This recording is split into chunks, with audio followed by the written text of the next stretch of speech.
Red light on है, recording हो रही. चलो जी. काढ़ा दे दीजिए.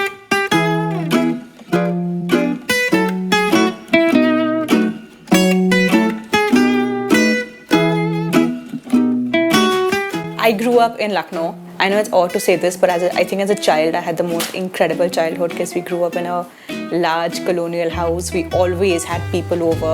So every day was a party of some kind. We won a cricket match, we lost an election. They were all reasons to party and celebrate.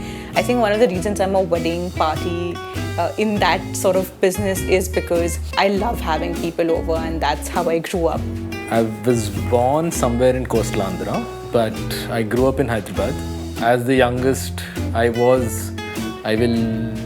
not shy away from saying this, I was easily the most pampered one of the lot.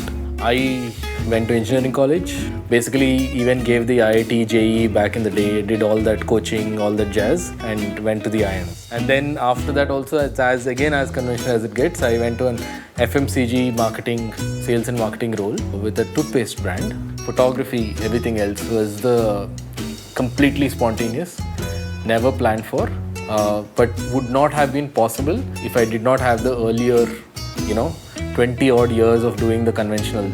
A lot of my eccentricities have come from my father.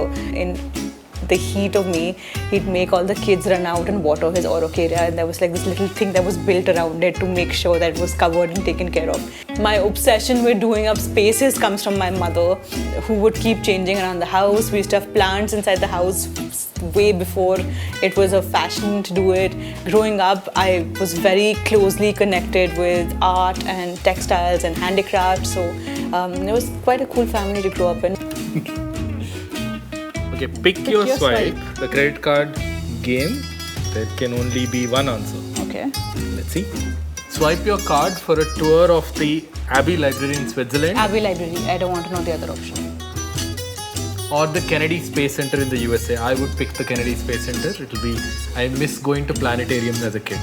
What? We had to compromise. But Abbey Library. Who wants to go to an American Space Center? Books. You can read books on the Space Center. Okay. Okay, fair enough. I think growing up, the only sort of thing I was taught about money was my mother telling me that women need to be independent and that we have to earn our own money and not have to rely on somebody else for money. That's the one thing that I've sort of carried into my own life.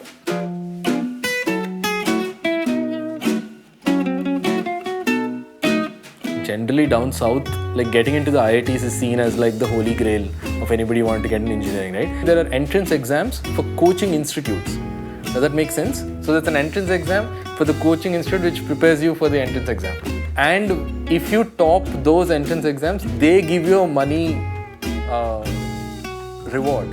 So I earned a hell of a lot because I aced all those entrance exams across some 4 or 5. And mom put all of that into postal schemes and all those things used to be there in the early 2000s types. Okay? And Amma was like, 20 years later you'll hear of this. I was like, yes, that's the shiz. It was never a conscious decision to not have a joint account or to not have the ghar ka kharchi money that typically couples have. It was never a conscious decision. Before we began living together, we dated for a really long time.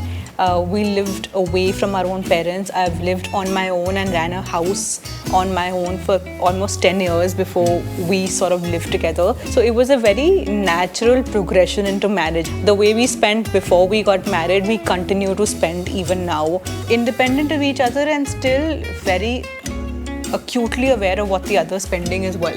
But we do contribute equally in terms of both money and time. I think this latter part is far more important than the former. Time traveling ticket to a luncheon with Frida Kahlo or a private photography masterclass with Ansel Adams.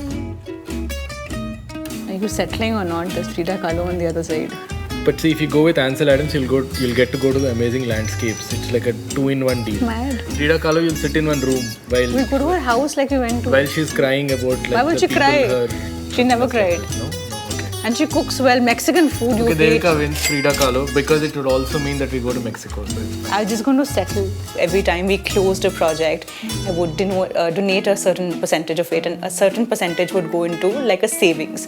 The first time we made a profit, we bought ourselves a printer. And it was the highlight of our company life then that we had a printer, color printer in house. I think it's tough to save or think of saving till you don't have a little extra that you can? Last 11 years of running a business, I still live my life on a salary, right? I think it's a great way to live life. Irrespective of the fact that you know that current account is yours and that company is yours, I still draw a salary and nothing more. It's one of the best things to have financial discipline in life. I was charging 30,000 per shoot day. And I was like, if I shoot 100 days a year, I'll be somewhere at about 60-50% more than what was my current CTC. But then I explained to my dad that I'm not doing this for the money. Whoever it is, right? Today, whatever job you do, you're going to be working 200 days a year. I told him the only reason I'm doing this is because I know I'm going to be working those 230 odd days. Heck, I might be working 280. But the remaining 100 odd days that I have, I want to be able to live that part of my life on my own terms.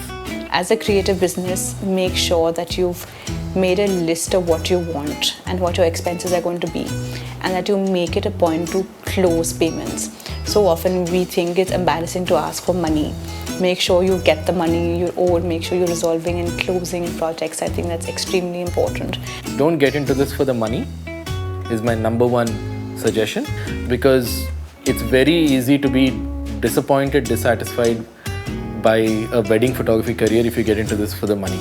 Get into this because, number one, because you like people. If you like being around people, wedding photography is a great place to be at. A phone photo can mean so much more to your client than a perfectly finished photo which is devoid of feeling from your end as a photographer, right? If you're able to recognize that, then wedding photography is a romp, okay? Because you will go in there with this thing that I have fun, they have fun, I'm here to document them having fun.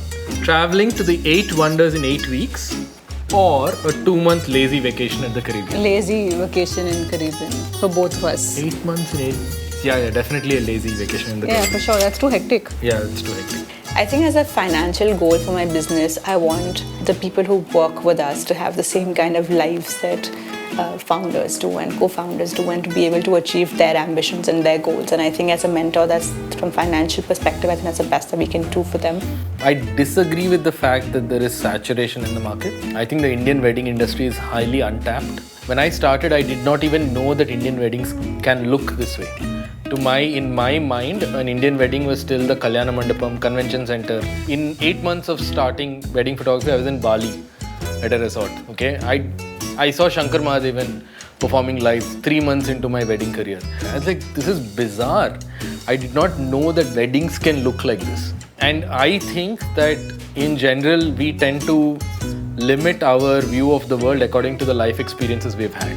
The way we look at money, time, experiences are all representative of the relationship we have. For us, it's not been a yardstick that this is how things do. We've sort of unconsciously fallen into these habits, these plans of picking up after each other and shutting doors and saying, I need my own time. And we've built a life around these things, fully cognizant that the other person needs their independence, and still we sort of come together. Investing in a wedding fashion line or a wedding catering business? Food, no? What is your justification? We get to eat? Absolutely not. I would invest in the wedding fashion line because we need a product and not a service, because both of us are already service. But we'll keep crying about fits with people. Doesn't matter. Wedding fashion line because we can make products. Yeah, okay. Thank you. Okay. This was a lot of fun. Thank you so much for being here and listening to our individual journeys and our journeys together. I hope that there's something from our story that enables you to think better, think differently, give new perspective to the way you look at money, life, finances, whatever else it is. Don't forget to like, share and subscribe.